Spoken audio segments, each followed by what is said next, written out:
Assalamualaikum warahmatullahi wabarakatuh, para sahabat Karsel dan mahasiswa di mana saja berada. Untuk materi kita pada kesempatan kali ini, kita akan membahas tentang kebudayaan dan gender pada masa COVID-19.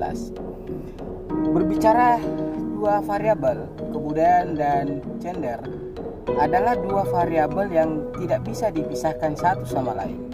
Sebab kenapa? Di saat kita berbicara gender dalam aspek sosial, maka salah satu aspek yang membentuk atau mengkonstruksi gender itu adalah kebudayaan atau budaya. Sementara budaya itu adalah merupakan hasil cipta rasa dan karsa manusia. Artinya, ketika kebudayaan itu berdasar pada ide cipta rasa dan karsa manusia, maka kondisi gender di suatu daerah berbeda satu sama lain. Oleh karena itu, gender dalam aspek sosial budaya itu berbeda satu sama lain. Gender orang barat dengan gender orang timur sudah pasti berbeda dan tidak boleh disamakan. Para mahasiswa dan sahabat Karsel di mana saja berada, berbicara tentang gender pada masa COVID-19, maka kita harus mengkaji perbedaan laki-laki dengan perempuan secara biologis. Sebelum kita membahas tentang perbedaan laki-laki dengan perempuan dari aspek biologis, maka kita terlebih dahulu memahami bahwa di dalam melakukan pengkajian gender, maka ada dua aspek yang harus kita pahami. Yang pertama adalah aspek sosial budaya dan aspek biologis. Ketika kita berbicara tentang gender dalam perspektif sosial budaya, maka perbedaan laki-laki dengan perempuan dalam suatu daerah itu sangat jauh berbeda, tergantung dari sistem sosial, sistem budaya, sistem agama yang berlaku di daerah itu. Oleh karena itu, kaum laki-laki dengan kaum perempuan di suatu daerah pasti berbeda, karena hal ini berdasarkan pada sistem-sistem yang saya sampaikan tadi, seperti sistem sosial, sistem kebudayaan, dan sistem agama, serta sistem politik. Sehingga hal ini ketika kita harus paksakan sama, maka hal ini akan kita berhadapan dengan kebudayaan, maka kita akan berhadapan dengan sosial serta agama.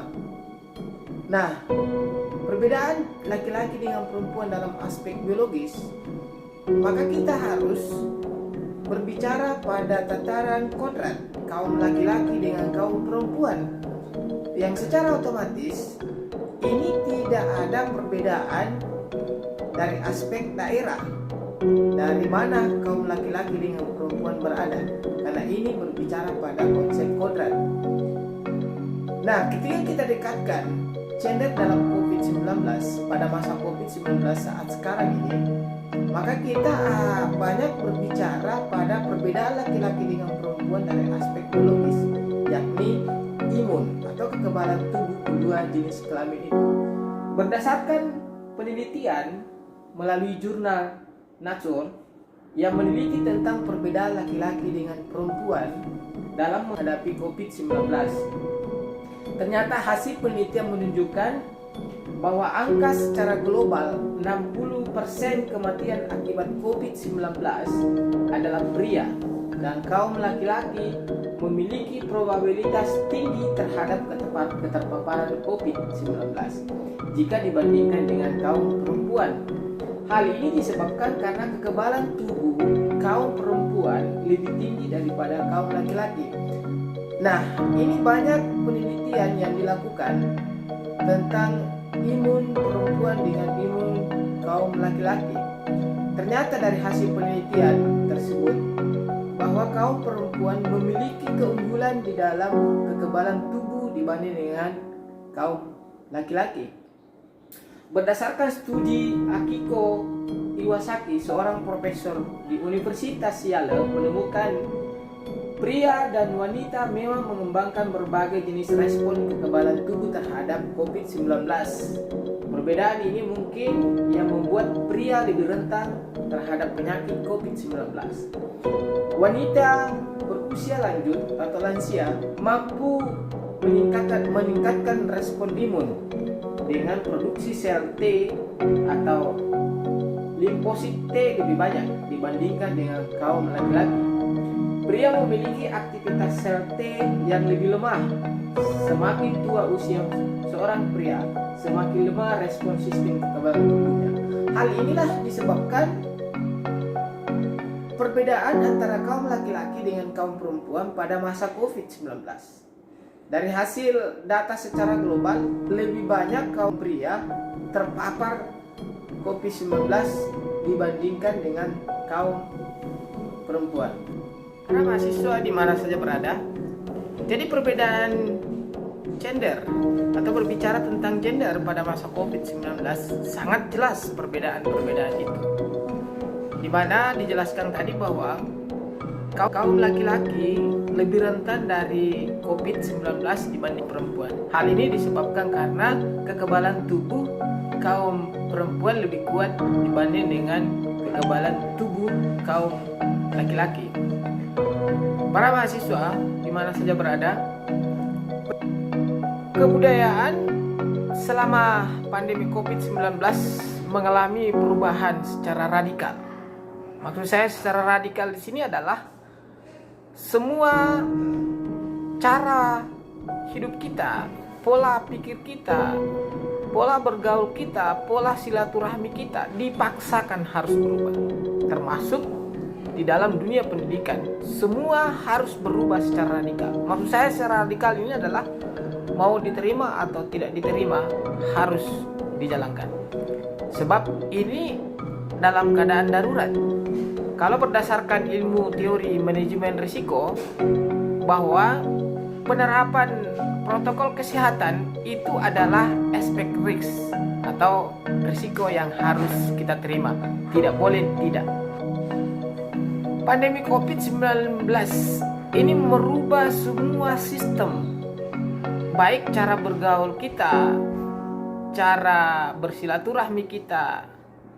Peran laki-laki dan perempuan harus dihentikan secara komunal.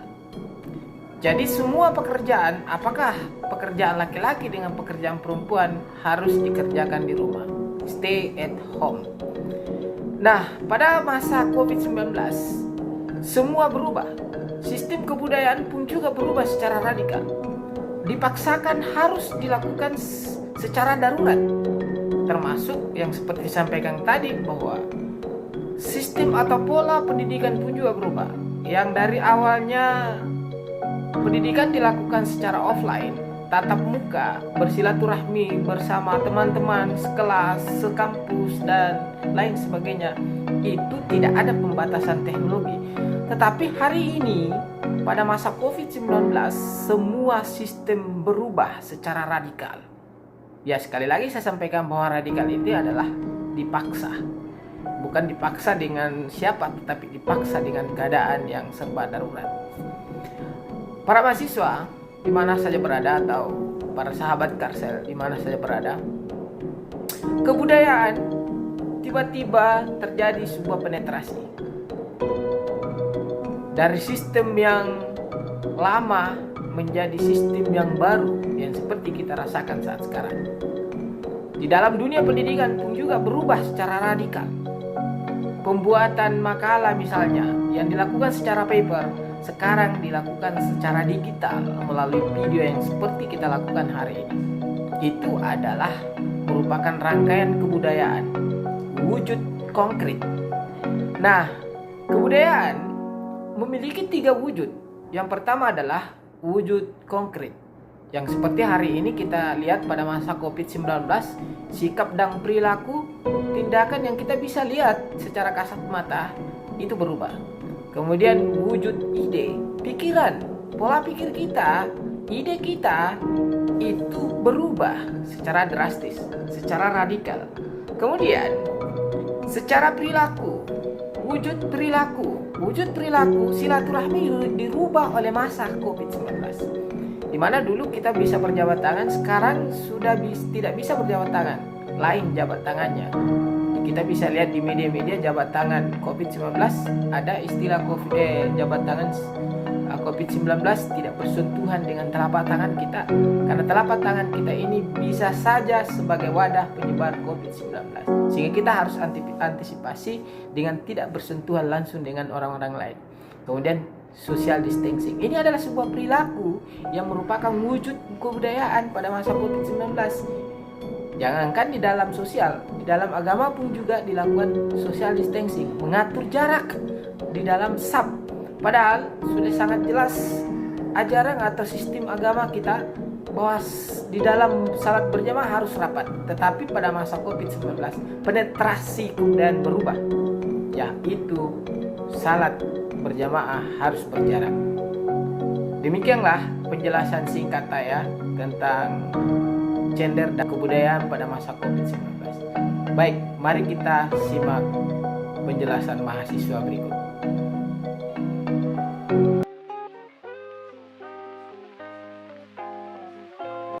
Oke, baik, bismillah. Jadi pada kesempatan kali ini kelompok saya akan membahas tentang kebudayaan dan gender di masa pandemi. Namun sebelum kita masuk ke pembahasan gender, tentunya saya akan membahas dulu tentang kebudayaan. Nah, jadi kata-kata kebudayaan ini tuh tentunya sering sekali begitu kita dengar dalam kehidupan sehari-hari. Termasuk salah satunya itu di ruang akademik kita paling sering mendengar kata-kata kebudayaan. Apalagi kita juga mempelajari tentang kebudayaan. Kendati demikian, masih banyak orang yang belum paham apa sih itu kebudayaan. Nah, jadi menurut Kamus Besar Bahasa Indonesia, kebudayaan itu merupakan hasil kegiatan dan penciptaan batin dalam artian akal budi daya manusia seperti misalnya kepercayaan, kesenian, dan adat istiadat. Selain itu, kebudayaan juga memiliki arti keseluruhan pengetahuan manusia sebagai makhluk sosial yang digunakan untuk. Oke, baik. Jadi di sini juga saya akan merujuk sedikit kepada ilmu antropologi, di mana dalam bukunya Gunshun Nurmansyah, pengantar antropologi, di situ tuh Ibu Taylor mengemukakan bahwa kebudayaan itu merupakan pengetahuan yang sangat kompleks, di mana mencakup pengetahuan, mencakup kebudayaan, mencakup moral, mencakup hukum, adat istiadat, juga mencakup kemampuan-kemampuan serta kebiasaan-kebiasaan masyarakat yang didapatkan oleh manusia sebagai anggota masyarakat tersebut. Kenapa kemudian kebudayaan itu dikatakan dia itu sangat kompleks begitu, pengetahuannya sangat kompleks? Karena jelas ya, kita ketahui bersama atau kita pahami bersama bahwa di dalam kebudayaan itu bukan cuma adat istiadat, bukan cuma kesenian, tetapi dalam kebudayaan itu juga terdapat pengetahuan misalnya tentang moral, tentang hukum, atau mungkin tentang sikap dan perilaku masyarakat tersebut. Nah, juga perlu saya jelaskan sedikit bahwa di dalam kebudayaan itu terdapat unsur-unsur ya yang wajib kita ketahui, di mana yang pertama itu ada bahasa, kemudian ada pengetahuan, kemudian ada organisasi sosial, terus ada peralatan hidup dan teknologi, terus mata pencaharian hidup masyarakat tersebut itu apa, terus ada juga unsur religi dan unsur kesenian. Nah, oke, selanjutnya jadi saya akan membahas tentang kebudayaan di masa pandemi. Sebagaimana kita ketahui bersama bahwa sebelum adanya pandemi dan setelah adanya pandemi tentu membawa beberapa perubahan dan pergeseran dalam masyarakat. Nah, salah satunya adalah ada beberapa perayaan-perayaan yang dianggap sebagai budaya oleh masyarakat saat pandemi itu tidak bisa dilaksanakan sebagaimana mestinya karena melihat situasi dan kondisi masyarakat Indonesia saat ini. Juga tentunya kalau misalnya perayaan tersebut tetap dilaksanakan, tentunya akan juga mengalami beberapa perubahan dan pergeseran. Misalnya tidak terbuka lagi secara umum, akan tetapi dibatasi yang ada dalam perayaan tersebut juga misalnya harus mematuhi protokol kesehatan yang ada, juga harus social distancing. Namun juga kayaknya perlu juga kita tahu ya, kalau misalnya meskipun demikian masyarakat itu mengalami perubahan, ya memang masyarakat pada dasarnya itu akan selalu mengalami yang namanya perubahan. Masyarakat itu tidak bisa dibayangkan sebagai suatu keadaan yang tetap, melainkan proses yang proses yang akan senantiasa berubah dengan derajat kecepatan, dengan derajat intensitas, irama, dan tempo yang berbeda. Akan tetapi dalam konteks merebaknya COVID-19 perlu diketahui bahwa apakah perubahan yang terjadi di dalam masyarakat ini bersifat total sehingga misalnya menghasilkan sistem sosial yang baru, atau mungkin yang terjadi itu hanyalah proses negosiasi ulang di dalam sistem sosial sehingga akan tercipta titik keseimbangan yang baru. Berhubung karena saat ini kita berbicara tentang perubahan kebudayaan di masa pandemi, maka berikut saya menampilkan beberapa contoh perubahan kebudayaan selama masa pandemi.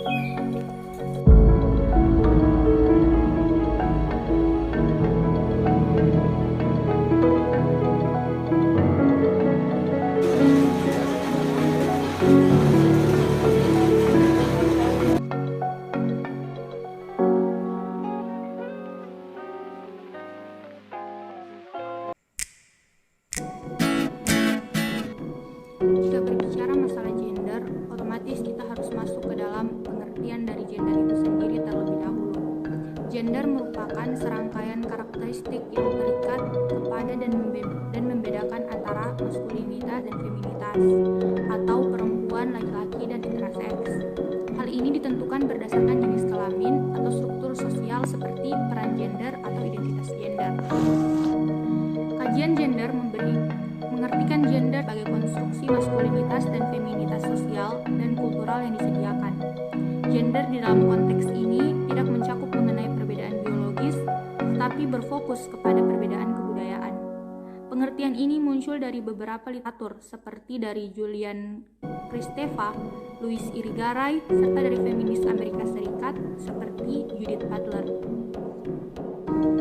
Butler memandang peran gender sebagai sebuah perilaku yang terkadang ia sebut sebagai performatif. Ilmuwan politik yaitu Mary Hawkesworth menyebutkan bahwa sejak tahun 1970-an, konsep gender telah beralih dan telah digunakan secara berbeda-beda di dalam literatur feminis. Dengan demikian, mengidentifikasikan gender sebagai sebuah interpretasi kultural dari seks menjadi tidak akan masuk akal jika itu sendiri pengelompokannya hanya berdasarkan gender. Gender seharusnya tidak dipahami hanya sebagai sebuah penentuan arti kultural terhadap seks tertentu atau sebuah formulasi yuridis. Gender juga harus menentukan perangkat dari cara seks-seks itu sendiri ditentukan. Sebelum ada diskusi lain tentang ini, ditentukannya seks itu sendiri harus dipahami sebagai akibat dari perangkat konstruksi sosial berdasarkan gender. Oke, selanjutnya saya akan membahas tentang gender, bagaimana gender di masa pandemi COVID-19. Pandemi Corona telah memundurkan pencapaian kesetaraan gender global menurut World Economic Forum. Dengan kecepatan saat ini perlu 133 tahun untuk mencapai kesetaraan antara perempuan dan laki-laki. Pandemi virus corona dinilai ikut bertanggung jawab melebarkan kembali kesenjangan antara perempuan dan laki-laki. Data awal menunjukkan bahwa dampak ekonomi dan sosial dari pandemi berdampak lebih parah terhadap perempuan dibanding dengan laki-laki. Sekitar 5% perempuan di seluruh dunia kehilangan pekerjaannya, sementara pada laki-laki hanya 3,9%. Data lebih lanjut menunjukkan penurunan signifikan dalam jumlah perempuan yang mengisi posisi kepemimpinan. Dalam konteks pandemi, perempuan juga lebih rentan mengalami stres akibat pekerjaan ganda, baik itu yang dibayar ataupun yang tidak dibayar. Akibat tutupnya sekolah-sekolah dan terbatasnya ketersediaan layanan perawatan, menjadi hambatan lain bagi perempuan untuk mendapatkan posisi kepemimpinan atau untuk mulai memasuki industri baru. Nah, oke baik, jadi tadi sudah ada beberapa penjelasan dari teman saya terkait gender di masa pandemi. Namun di sini saya akan menambahkan sedikit juga terkait gender di masa pandemi, di mana adanya konstruksi sosial yang menempatkan perempuan itu cenderung lebih rendah dibanding laki-laki. Ternyata itu juga membawa dampak sangat besar pada saat situasi pandemi COVID-19 seperti sekarang ini, di mana berdasarkan laporan studi situasi kesejahteraan dan penghidupan masyarakat selama pandemi COVID-19 itu yang diselenggarakan oleh UNDP dan JPAL, sebanyak 42% baik perempuan dan laki-laki itu ternyata mengalami peningkatan kekerasan selama pandemi COVID-19. Hal ini tuh menyadarkan kita bahwa nilai-nilai kesetaraan gender dan pembagian peran dalam rumah tangga itu tuh menjadi